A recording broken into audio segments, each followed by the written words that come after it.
तो हेलो बच्चों, क्या हाल चाल हो? पढ़ाई अच्छे से स्टडी करेंगे। तो बच्चों, आज मैं क्लास 10 का बहुत ही सब्जेक्टिव का क्वेश्चन लाया हूँ जो एग्जाम में हमेशा पूछे जाते हैं, पूछे जाएंगे। वो इस बार ही पूछे गए थे जो 8 तारीख का भी साइंस का होने वाला एग्जाम, उसमें तो 100% पूछे जाएंगे। अगर आप ये वीडियो देखें तो आपको यहाँ से एक भी क्वेश्चन नहीं छूटेगा। चलिए बिना देर के हम लोग वीडियो को देखते हैं। तो पहले देखिए बाबू, पहला क्वेश्चन था आघातवत या तन्यता का क्या मतलब उदाहरण होता है बाबू? जो धातु को हम लोग क्या होता है ये होता है बाबू, देखिएगा। पहले इसको छोटा हम लोग कर लेते हैं, उसके बाद देखिए। तो हमारा होता है धातुओं को हथौड़े से पीट पीट कर पतली चादर बनाई जा सकती है। धातु को इसी गुण को आघातवद धन्यता कहते हैं। जैसे सोना चांदी सब लोग क्या बनता है? आभूषण बनाते हैं ना वो, जिसको हमको गलाते वलाते हैं, उसके बाद हम लोग बना देते हैं। तो अगर वीडियो अच्छा लगेगा तो दोस्तों पर शेयर कीजिए ताकि वो भी देखें, उनका भी एग्जाम में एक भी नंबर ना कटे। तो चलिए आप इसको ध्यान से आप देख लीजिएगा। मैंने अभी बता दिया जो आघात होता है, धातुओं को पीट पीट कर हथौड़े से पतली चादर बनाई जा सकती है और धातुओं के इस गुण को ही आघात कहते हैं, जैसे सोना और चांदी हो जाएगा। तो आप इसको पढ़ लीजिए, अभी कॉपी में लिखती है। चलिए अगला देखिए। उधर्मी ऑक्साइड क्या होते हैं? इन्हें किन्हीं उपधर्मी ऑक्साइड के उदाहरण दें। उधर्मी ऑक्साइड होते हैं, इनको क्या उदाहरण देना था? देखिए, ऐसे धातु का ऑक्साइड जिनकी प्रकृति अम्लीय तथा क्षारीय दोनों की होती है उन्हें उधर्मी ऑक्साइड कहते हैं। जैसे एल्युमिनियम ऑक्साइड हो गया Al2O3 तथा जिंक ऑक्साइड उधर्मी ऑक्साइड के उदाहरण है। तो एग्जाम में बहुत बार पूछा हुआ था, इस बार भी एग्जाम में आया हुआ था। तो बाबू 100% फिर भी देगा ही देगा, क्योंकि आया हुआ था तभी भी देगा, इसलिए इसको बहुत VVI से याद कर ही लीजिएगा। चलिए अब लोग अगला क्वेश्चन देखते हैं। अगला क्वेश्चन है, देखिएगा। ये बहुत बार क्वेश्चन पूछा गया बोर्ड एग्जाम बाबू, इसलिए बहुत इंपॉर्टेंट है, इसे याद रखिएगा। देखिए पूछा है, सोडियम धातु को मिट्टी के तेल में डुबोकर क्यों रखा जाता है? वो तो सोडियम धातु हम जानते हैं बहुत अभिक्रियाशील धातु। क्या है? सोडियम एक अभिक्रियाशील धातु है। यह हवा के स्वगत जलने सकती है और सोडियम ऑक्साइड का निर्माण करती है। इसलिए इन्हें सुरक्षित रखने के लिए आकर्षित आग को रोकने के लिए मिट्टी को केरोसिन तेल में डुबा कर रखा जाता है। जब इसको आप केरोसिन तेल में इसको डुबा कर रखिएगा वो, तो यहाँ पे कोई रिएक्शन नहीं करता। लेकिन जैसे इसको आप पानी वानी में या खुला वातावरण में छोड़ दीजिएगा तो आपको यहाँ पे आग लग जाता है। क्या होता है? सोडियम, लिथियम और पोटेशियम जो होते हैं तो बहुत अभिक्रियाशील धातु है, जो पानी में जाने से बम ब्लास्ट हो सकते हैं। तो चलिए हम लोग अगला याद रखिएगा, बहुत इंपॉर्टेंट है। ठीक है, चलिए हम लोग अगला क्वेश्चन देखें। क्वेश्चन नंबर देखिएगा अगला क्या है। हम वही क्वेश्चन बताएंगे जो एग्जाम में पूछे जाने वाले हैं इस बार 8 तारीख को जो साइंस में होने वाला उसमें आएंगे। तो अगला देखिए, यहाँ पे क्वेश्चन है, कारण देते हुए धातुओं को विद्युत धाराएं का संरक्षण करती है। तो एक साथ एग्जाम्पल देख लीजिएगा। धातु में विद्युत संचालित के लिए मुक्त इलेक्ट्रॉन होते हैं। जो हमारा तार होता है बाबू, उसमें तो हमारे छोटे छोटे इलेक्ट्रॉन तो होते हैं ना, तो इसीलिए तो हमारे यहाँ से यहाँ तक इलेक्ट्रॉन पहुँचा देते हैं, जिसकी विद्युत धारा को प्रभावित अल्प प्रतिरोध उत्पन्न हो जाता है। यही कारण है कि धातु का संचरण का करती है, धारा संघ का संचरण करती है। जब हम लोग तार यहाँ करंट भोगते हैं बाबू, यहाँ करंट देता है, इलेक्ट्रॉन रट मान यहाँ से जाकर बॉल में जलाता है। क्या? बॉल जल जाता है। जैसे लोग यहाँ पर स्विच देते हैं। चलिए अगला क्वेश्चन देखते हैं। आप इसको रोक कहीं पढ़ सकते हैं बाबू। देखिए अभी ये भी बहुत बार एग्जाम पूछा गया, इससे बहुत इंपॉर्टेंट है, इसको याद ही रखिएगा कि इस बार लगाएगा ही लगाएगा बाबू, ये क्वेश्चन देगा ही देगा उसमें। तो देखिए बोला है, निष्पातन क्या है उसका उदाहरण दे। निष्पातन या आपको लेपन दे दे बाबू, तो आपका यही क्वेश्चन होगा। क्या? निष्पातन या लेपन दे, किस धातु पर लेपन क्यों करते हैं, तो यही लिख दीजिएगा।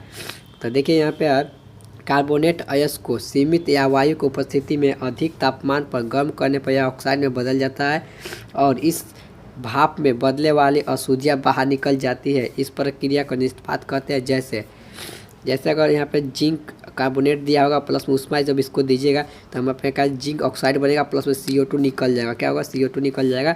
आप उदाहरण में इसको दे सकते हैं, यहाँ का लिख तो उदाहरण में एग्जाम्पल भी दे सकते हैं। ठीक है, चलिए चलिए अगला क्वेश्चन देखते हैं।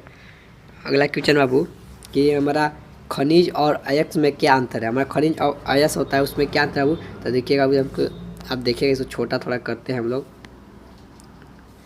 इसको ऊपर छोटा करके हम दिखा रहे हैं।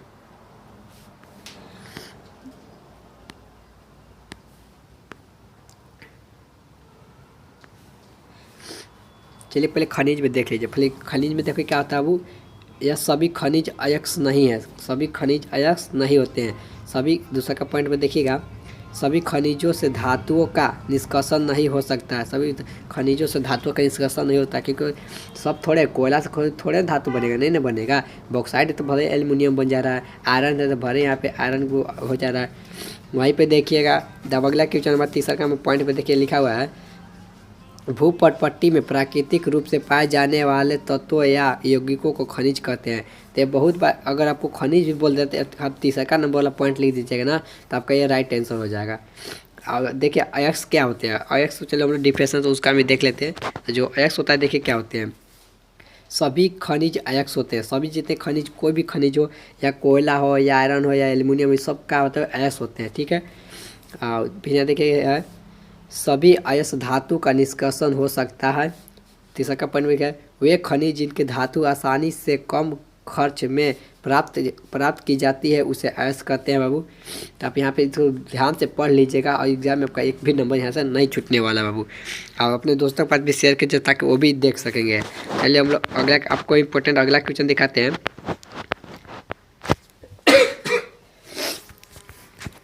जो इम्पोर्टेंट है वही क्वेश्चन आपको हम देंगे बाबू, ठीक है, जो एग्जाम में आने वाला ही है। देखिए बहुत एक बार पूछा गया बाबू, इसीलिए इसको बता देते हैं। तांबे के बर्तन को नींबू या इमली के रस को साफ क्यों किया जाता है, इसका कारण बताएं।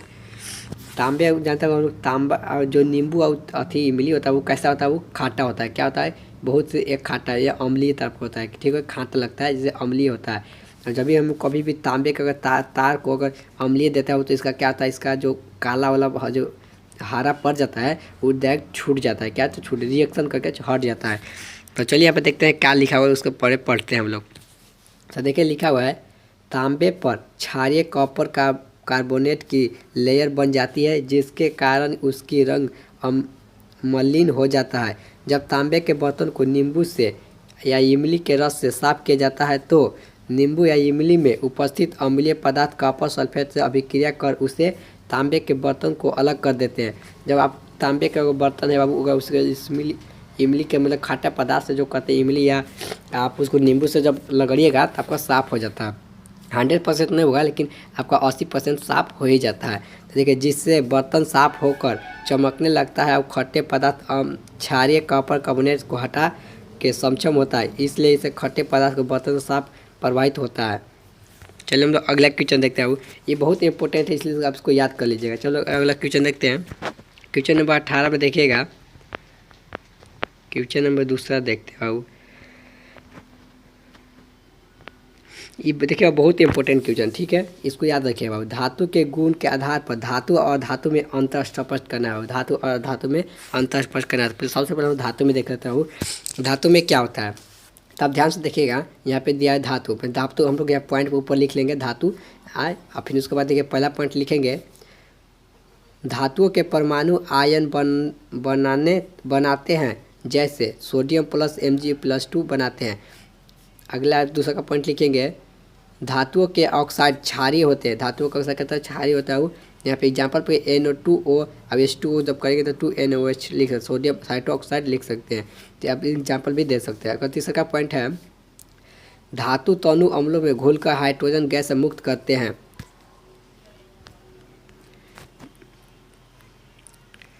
अगला पॉइंट देखिएगा, चौथा पॉइंट है, धातु सामान्य हाइड्रोजन के साथ अभिक्रिया नहीं करती।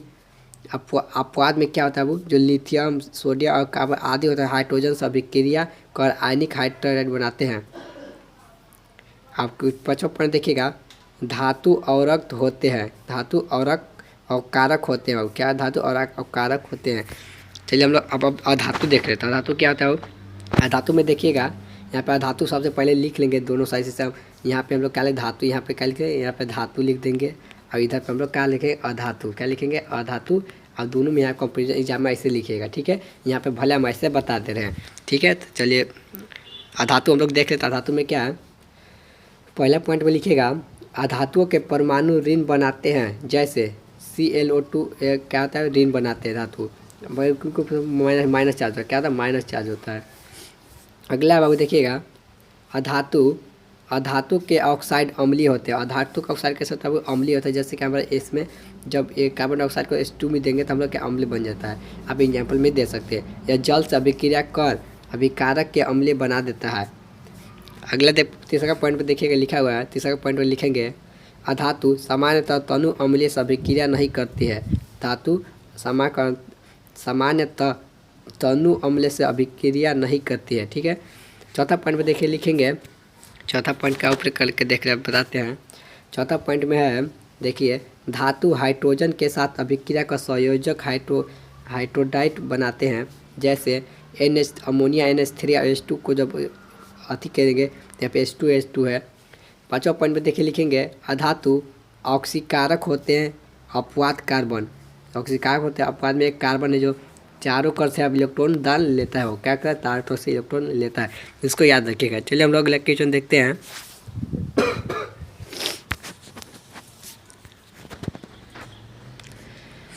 यहाँ पे देखिएगा ये क्वेश्चन है धातु और अधातु को भौतिक गुण के आधार पर अंतर स्पष्ट करना है। ये बहुत इंपॉर्टेंट क्वेश्चन बाबू, ये भी बहुत आया हुआ है, इसलिए आप इसको एकदम कॉपी में लिख लीजिए। एक बार नहीं बाबू 4 बार लिखिए कि आपको याद हो जाए और एग्जाम आप 100% लिख कर ही आएंगे। तो चलिए हम लोग देखते हैं पहले पॉइंट क्या लिखेंगे। पहले हम ऐसे वहाँ पर एग्जाम में जब लिखना होगा तो हम लोग ऐसे 2 पार्ट में बात लीजिएगा। एक साइड लिख लीजिएगा, एक साइड धातु का भौतिक गुण लिख लीजिएगा, धातु का भौतिक गुण यहाँ पे लिख लीजिएगा, और एक साइड पे इधर अधातु का भौतिक गुण लिख लीजिएगा। एग्जाम ऐसे लिखना है बाबू। उसके बाद आपको यहाँ पे 1-2 पॉइंट ऐसे करके दीजिएगा तो आपको फुल मार्क्स मिलेगा। क्या होगा, फुल मार्क्स मिलेगा। चलिए हम लोग अगला देखते हैं। अगला पॉइंट देखिए धातु का है। यहाँ पे धातु लिखा हुआ, फिर नीचे पॉइंट में लिखेंगे धातु एक विशेष प्रकार का चमकीली होती है।